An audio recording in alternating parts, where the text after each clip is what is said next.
Bom, Olá, sejam bem-vindos a mais um encontro nosso nesse programa Brasil, nosso país em transformação. E realmente estamos a cada dia nos transformando. Tomara que seja sempre para o bem. Hoje, então, eu sou a professora Sandra, como sempre nos nossos encontros, sou a coordenadora dos cursos de pós-graduação aqui na Uninter, na área de meio ambiente, e hoje nós vamos falar sobre vacinas, um assunto super polêmico e atual. Para tanto, nós trouxemos um convidado muito especial, o professor Daniel de Cristo, que também é coordenador dos cursos de pós-graduação aqui na Uninter, na área da saúde. Professor, boa tarde, seja bem-vindo à nossa conversa. boa tarde, Sandra. Obrigado pelo convite. É sempre bom participar aqui com você desses assuntos assim escolhidos a dedo, né? Que a gente gosta bastante de conversar. Então, boa tarde aos nossos ouvintes. Hoje vamos aí falar um pouquinho sobre as vacinas e chegar lá no final, né? Será que vamos ter ou não, finalmente, a vacina para a doença, o Covid-19, né? Vamos chegar lá e conversar sobre isso então, pessoal. É um assunto bastante polêmico, né, professor? Nunca esteve em tão evidência as vacinas. E nós temos várias frentes, né? Pessoas que às vezes até confundem, até mesmo a gente às vezes confunde vacina com imunização. Qual é a diferença? Ela é Isso. disponibilizada tanto um como a outra para todo o público. É uma questão de saúde pública, é uma questão de qualidade de vida, de retenção dessas epidemias e pandemias.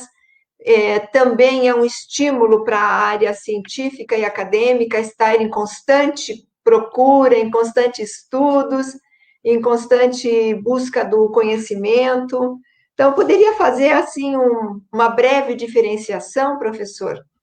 Sim, professor, acho bastante pertinente a gente começar já diferenciando vacinação e imunização, que muitas vezes parece a mesma coisa, né? Então, vacinação está relacionado ao ato de vacinar, ou seja, de administrar lá na pessoa, no paciente, alguma coisa, né? Alguma molécula para induzir uma resposta. Essa resposta, se for positiva, é o que a gente chama de imunização. Ou seja, o indivíduo, depois de vacinado, ele adquiriu uma proteção imunológica através de células, anticorpos, né, células de memória. Então, a gente poderia dizer que a imunização é o resultado da vacinação. Por que isso é importante? A gente comentar essa diferenciação. Porque nem todas as pessoas que vão ser vacinadas vão ser imunizadas, né?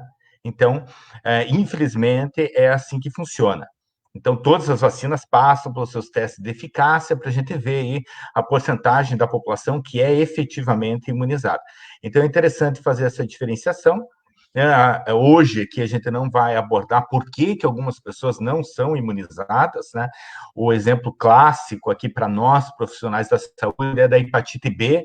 Então, todos os profissionais da saúde devem tomar a vacina contra a hepatite B, e a gente sabe que alguns, por algum motivo, não são imunizados, mesmo tendo competência imunológica, ou seja, sem nenhum problema no seu sistema imunológico, né? Então, é interessante fazer essa diferenciação. E eu queria também, professora, fazer uma Sim, observaçãozinha aqui sobre a imunização ativa e imunização passiva, né? Que a gente está interessante, vendo aí né, essa professor? situação. Isso, Interessante. a gente está vendo essas duas situações agora aí com esse problema da pandemia, né? Então, a Exatamente. imunização ativa é aquela onde o organismo entra em contato com um antígeno. O que é isso? Um antígeno é uma molécula estranha ao nosso organismo. Então, quando a gente entra em contato com essa molécula estranha, o nosso organismo produz anticorpos, células de defesa e tudo mais, né? Então, essa imunização ativa ocorre quando? Quando, por exemplo, nós temos uma doença. Então, a gente fica doente, produz os anticorpos, as células de defesa e supera aquela doença. Então, é uma forma de imunização ativa. É interessante também, professora, a gente comentar aqui que parece que qualquer vírus que entrar no nosso organismo vai causar alguma doença, né? E é justamente o contrário. A gente estima que o organismo humano está em contato com, em média, 300 cepas virais diferentes, e apenas a minoria que vai nos causar algum problema. Tá? Por quê?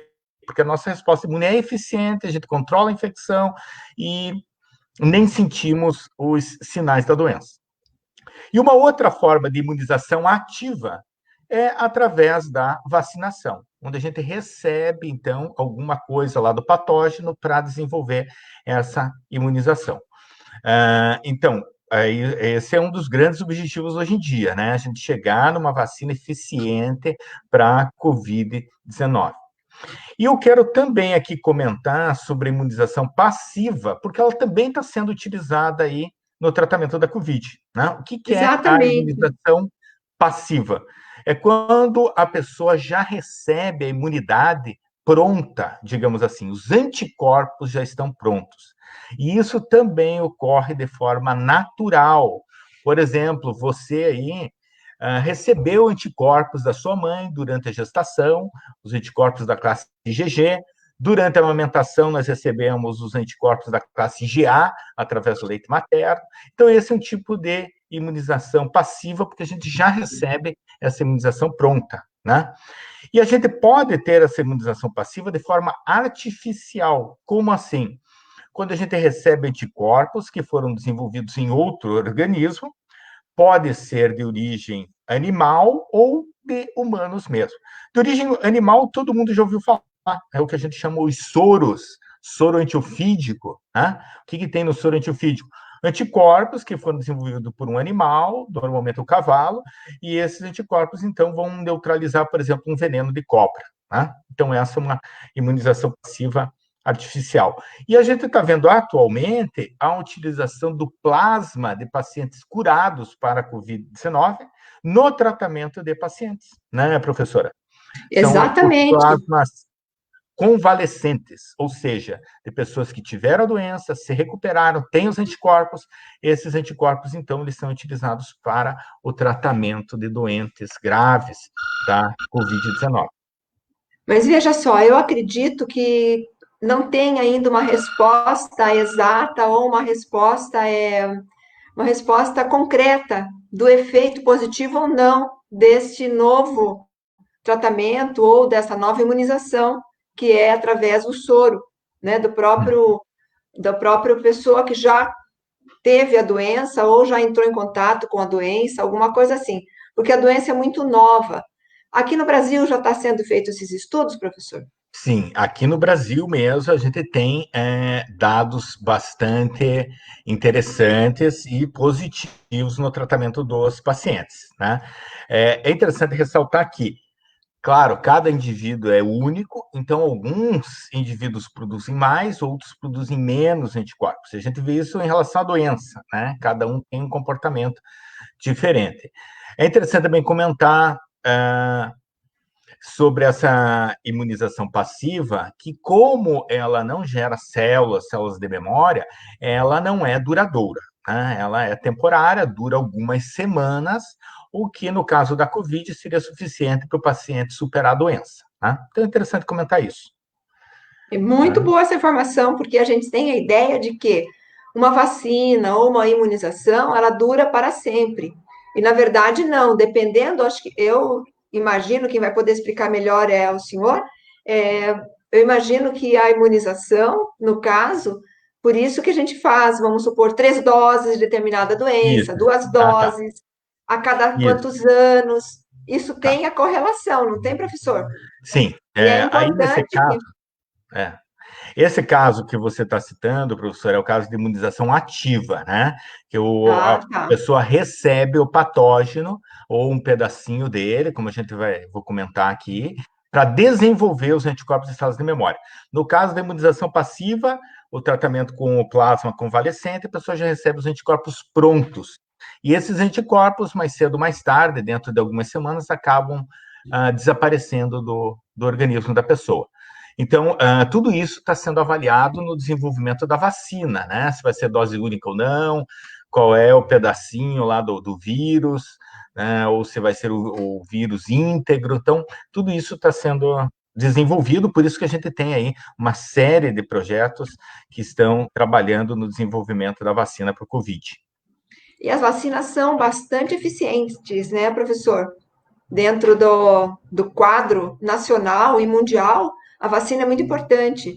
Em determinados países, a vacina ela é a prevenção mesmo mais correta e necessária, não é mesmo? Em Isso. determinadas doenças.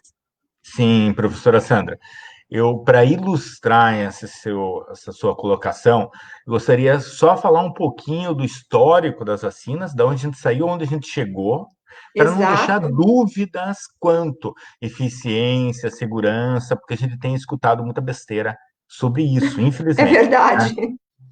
Então, veja, sobre vacinação, ou melhor, imunizações, a gente tem aí relatos da China antiga, 2.000 anos antes de Cristo já, eles já tinham relatos sobre alguns processos de imunização.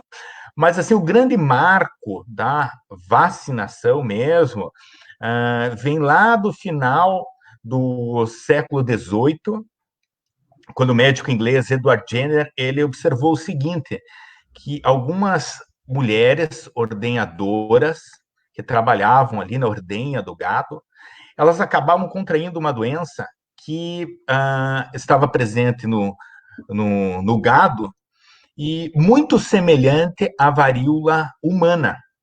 Mas Nossa, era uma doença menos grave, menos virulenta, né? Até alguns chamam de varíola bovina.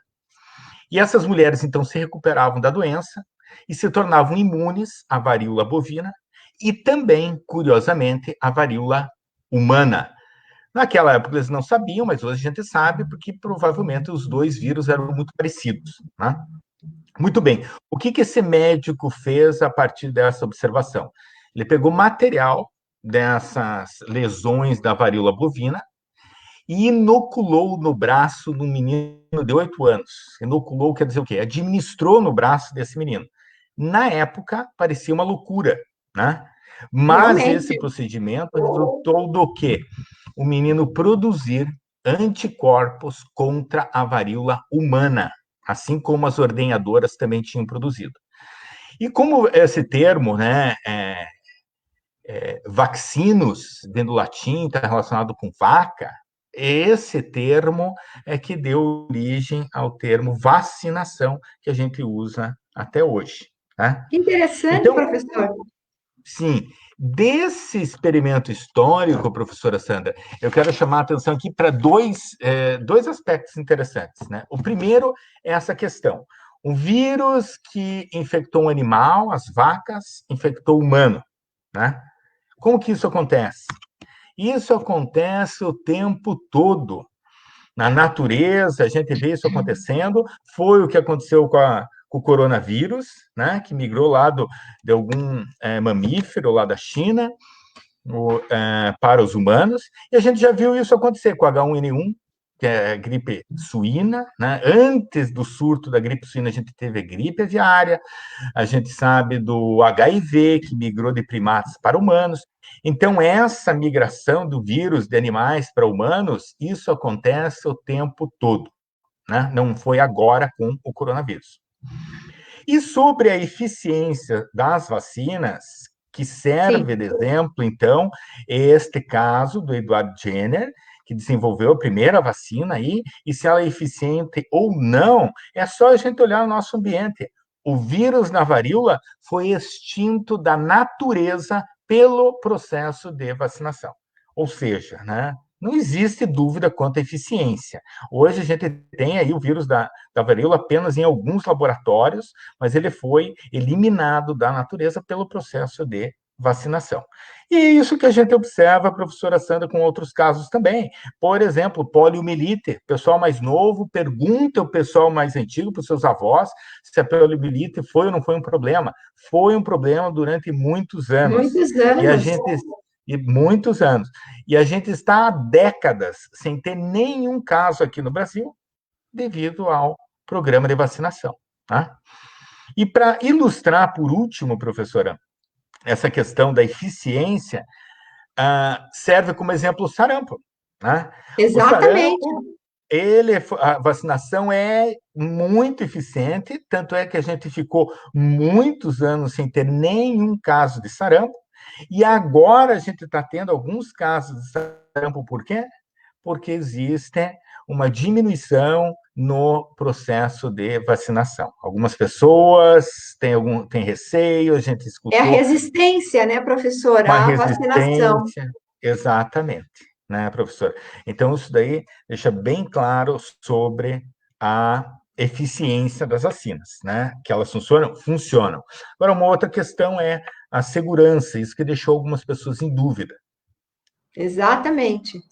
Até que ponto eu tendo vacina, tendo acesso, tomando ou administrando em alguém da minha família a vacina, vai me trazer segurança para que aquela doença não atinja mais. Isso. Isto é o Eu, grande receio, né? sim, professor, eu gostaria de aproveitar esse gancho, então, da segurança, e falar também de algumas informações que a gente vê em redes sociais relacionando vacina com autismo, né? Exato, está muito em voga hoje Isso, o autismo com a correlação com as vacinas. isso. Então, eu gostaria de comentar, professora, sobre a segurança da vacina, que não é aqui a nossa opinião, mas Exato. existe um consenso mundial de que as vacinas são, sim, seguras. Eu digo assim, um consenso mundial porque você não vê o departamento, o Ministério de Saúde de nenhum país contra a vacinação, você não vê os organismos internacionais, OMS, ONU, contra a vacinação, muito pelo contrário, são todos a favor. Então, existe, sim, um consenso científico a nível mundial que as vacinas são seguras. Toda essa celeuma, essa polêmica em relação ao autismo, vem de um trabalho publicado lá em 1998, nesse periódico aí, que recentemente publicou também dados do, do Do Covid. tratamento da Covid, né, o The Lancet, em que foi feito um estudo com aquela vacina tríplice viral, né, contra cachumba, rubéola e sarampo, e relacionando com o autismo. Né? Então, o autor fez lá uma relação e isso levantou, então, uma série de outros estudos. E de lá para cá, professora, todos os estudos científicos relevantes rechaçam essa relação com o autismo. Então, veja lá, eu estou falando aqui de todos os estudos científicos relevantes, ou seja, estudos científicos que foram publicados em periódicos, em revistas de alto impacto, né? Então, realmente, os principais estudos não deixam dúvida que não existe relação entre vacinação e autismo. Tá? Então, só isso para esclarecer, professor, acho muito importante, porque a gente vê aí, eu já vi desencontro de informações nas redes sociais, Exatamente. sem nenhum aspecto científico, citando unicamente esse trabalho lá de 98, né? E de lá para cá a gente tem aí inúmeras evidências que realmente não existe relação com o autismo. Né? Então, É vacinas. importante. Uhum. Só resumindo, então, a minha fala, professora, vacinas são eficientes, as evidências estão aí, e também pode ficar tranquilo que nós vamos ter segurança sim, né? Eu vou comentar daqui a pouquinho, né, com relação àquela situação da vacina da gripe. Eu tomei a vacina e fiquei com gripe, né? Então, eu vou comentar daqui a pouquinho. Então, para fazer esse fechamento sobre essa correlação entre a vacina e o autismo, o universo pesquisado influencia muito, dá mais credibilidade E, ou menos, o tempo de pesquisa, né, que foi o prolongamento do tempo, o espaço da pesquisa também é que dá a grande validação da pesquisa e confiabilidade nela, e também o que nós temos visto nos últimos anos é o aumento, infelizmente, o aumento de diagnósticos de autismo. Será que antes não tínhamos tanto quanto hoje? Ou não tínhamos acesso ao diagnóstico tanto quanto nós temos hoje? Então, são duas relações diretas que a pessoa tem que fazer antes de ler um artigo, muitas vezes só pela o chamariz do tema, e sem essa relevância científica, essa correlação. Exatamente. Ótima observação, professor. Autismo não é o nosso tema hoje, Não, não mas é. existe uma diferença muito grande do diagnóstico do autismo lá em 98 e hoje. Hoje nós consideramos o espectro autista, né? Uma série de condições que são enquadradas aí nesse espectro autista. Então, é interessante também sempre levar em consideração esse fator para fazer esse tipo de comparação, e aí a gente vê que realmente não tem nenhuma questão. Então, professora, só aproveitando o gancho aqui, que nosso tempo é restrito, É tanta muito coisa para falar, restrito. né? É. Eu gostaria de falar rapidinho aqui dos tipos de vacina, para comentar um pouquinho, né, da possível vacina do Covid-19 e também esse caso da gripe que a gente escuta, né? Então, Sim, didaticamente aí, professora, posso ser bem breve aqui nessa claro, explicação? esclareça aí para a gente que nós estamos Uhum. curiosos. Os Então, tipos mais populares das vacinas, né? isso, aham. Assim, tem várias formas de classificar, diferenciar as vacinas, mas eu gosto de uma aqui que apresenta as diferentes gerações das vacinas, né? Então, as vacinas de primeira geração são aquelas em que a composição da vacina é o agente patogênico, ou seja, o agente que vai causar a doença. E aí a gente tem duas situações, né? Como é que ele não vai causar doença na pessoa? Então, Exatamente. existe uma alternativa que é utilizado o agente patogênico atenuado, ou seja, ele está viável, ele está vivo, entre aspas, né? Que não é o termo adequado para a gente usar com vírus, mas ele está lá viável, só que ele está atenuado, ou seja, ele não tem a capacidade patogênica, né? Tem a capacidade de causar a doença. Pode acontecer dele infectar, dele ser administrado na pessoa, reverter essa característica e causar doença?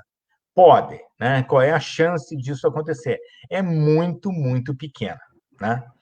E a outra alternativa é utilizar o agente patogênico inativado, ou seja, ele foi morto, entre aspas, né, por algum processo químico ou aquecimento, ou seja, só estão ali os pedacinhos dele. O nosso organismo reconhece, produz os anticorpos, e quando a gente entrar em contato com o vírus de verdade, a gente já está preparado, né? É esse o caso da vacina da gripe. Então, veja, não é a minha opinião. Se você que já tomou vacina, veja no rótulo da embalagem, está escrito lá, vírus inativado, ou seja, o vírus ele foi destruído, né? Então, qual é a chance da pessoa tomar a vacina da gripe e desenvolver a doença por causa da vacina? É zero. É impossível que isso aconteça. O que eu comento com meus alunos, que muitas vezes pode acontecer, é o seguinte: e se a pessoa já está com o vírus da gripe, e vai lá Está tomar incubado. vacina? Está incubado, exatamente, professora, né? Como é que ela foi até lá ao posto tomar vacina? Foi de ônibus, foi de carro, né? Foi de ônibus e foi contaminado no caminho. Então, existem N possibilidades para explicar essa situação que as pessoas relatam. Ah, eu tomei a vacina e fiquei doente. No caso da gripe, impossível disso acontecer, né? Então, continuando aqui essa breve explicação, a gente tem as vacinas de segunda geração. Neste caso, essas vacinas foram desenvolvidas a partir de algumas observações que a imunização ela decorre a partir de uma molécula-alvo. Uma molécula lá do microorganismo é alvo dos anticorpos e isso é suficiente para gerar a imunização, né? Por exemplo, alguma toxina, que vai causar doença, então o organismo produz anticorpos contra a toxina, ou então produz anticorpos contra alguma molécula de superfície do vírus, por exemplo, impede que o vírus entre na célula, né? Então, qual é a diferença? Na composição dessa vacina, a gente vai ter o quê? A molécula-alvo, ou só alguns pedacinhos do vírus, né? Então, seriam as vacinas de segunda geração. E o que a gente tem discutido agora mais recentemente são as vacinas de terceira geração, né? Que são as chamadas vacinas de DNA. Como que funciona? É obtido uma informação genética do patógeno. Essa informação genética lá é para codificar alguma molécula importante na imunização, né? Um antígeno, uma proteína de membrana. Essa informação genética é introduzida, inserida num vírus que não causa doença, e esse vírus, então, é introduzido no organismo humano. o vírus vai produzir aquela molécula do agente patogênico e gerar a imunidade na pessoa, tá? É essa estratégia que está sendo utilizada no desenvolvimento de vacinas contra o Covid-19, em que é utilizado uma informação genética lá do coronavírus, introduzido no adenovírus, um adenovírus atenuado, adenovírus, para quem não sabe, é aquele vírus do resfriado, um adenovírus atenuado que não causa o resfriado, e esse vírus, então, é administrado no indivíduo, tá? E o indivíduo, então, vai gerar anticorpos contra aquele pedacinho do coronavírus. Quando entrar em contato com o corona, ele já vai estar imunizado. Então, essa é a estratégia que está sendo utilizada para o desenvolvimento de vacinas, as outras estratégias também, né? Mas essa parece ser a mais promissora. E a resposta é rápida? Sim, é bastante eficiente, porque o vírus produz em grande quantidade aquele antígeno, né? Então gera uma resposta bastante intensa. E para encerrar, então, vamos falar um pouquinho do futuro, que seriam aí as vacinas de quarta geração, que ainda fazem parte, né, não do nosso dia a dia, mas que já temos resultados aí bastante satisfatórios, que é a utilização de células do sistema imune, em especial os linfócitos T. Eles são retirados do paciente, sofrem modificações em laboratório, pode ser modificações genéticas, e eles são reintroduzidos no paciente.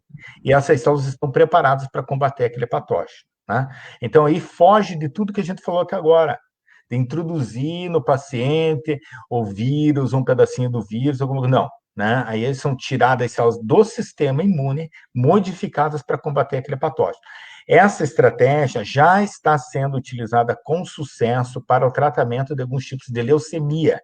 Né? Qual que é o problema da leucemia? É uma célula cancerígena que o nosso organismo não reconhece como problema, e ela continua se multiplicando. Né? Então, nessa estratégia, as células do paciente são modificadas para reconhecer as células leucêmicas. A mesma estratégia pode ser utilizada para as células reconhecerem um patógeno, se tornando dessa forma um tipo de vacina. Né? Professor, esse processo seria o que a gente ouve mais popularmente chamado de células-tronco?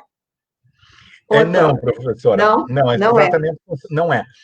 As células-tronco podem dar origem a essas células do sistema imune. Né? Então, pode ser que seja obtida os linfócitos do paciente ou até células-tronco do paciente. Essas células-tronco, os linfócitos, são modificados em laboratório e aí reintroduzidos. Né? Então, células-tronco existe uma gama muito grande de aplicação. Poderia ser utilizado nesse caso também, sem problemas. Né? A gente está ouvindo falar, né, sobre pesquisas para chegar a uma cura, uma prevenção ou um controle desta pandemia toda, né?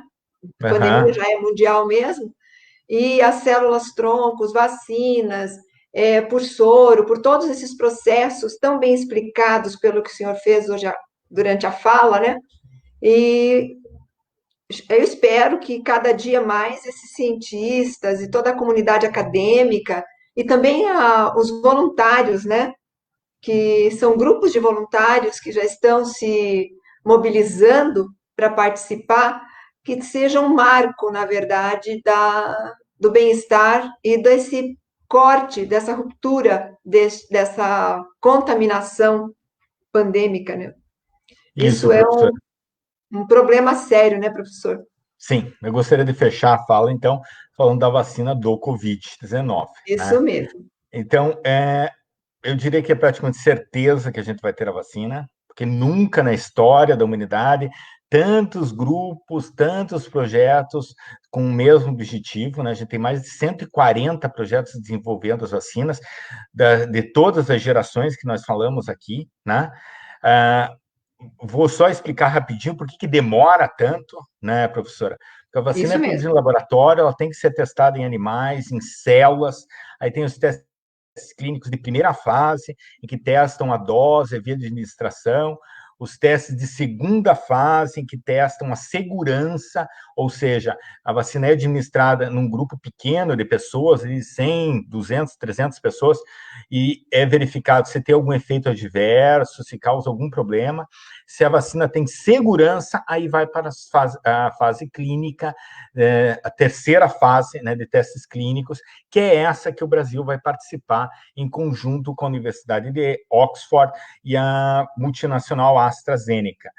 Então, essa última fase, essa sim vai verificar a eficiência da vacina, então um número bastante grande de pessoas, então de 5 mil pessoas vão ser vacinadas e a gente vai verificar se ela funciona.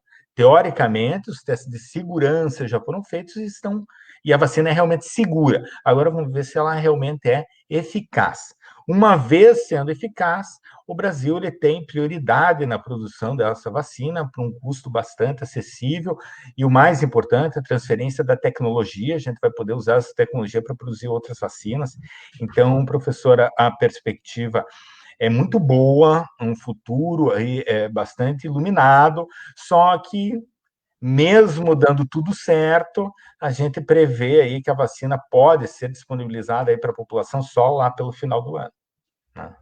Enquanto isso, vamos continuar com os protocolos exigidos para a prevenção, né, desse vírus, desse coronavírus.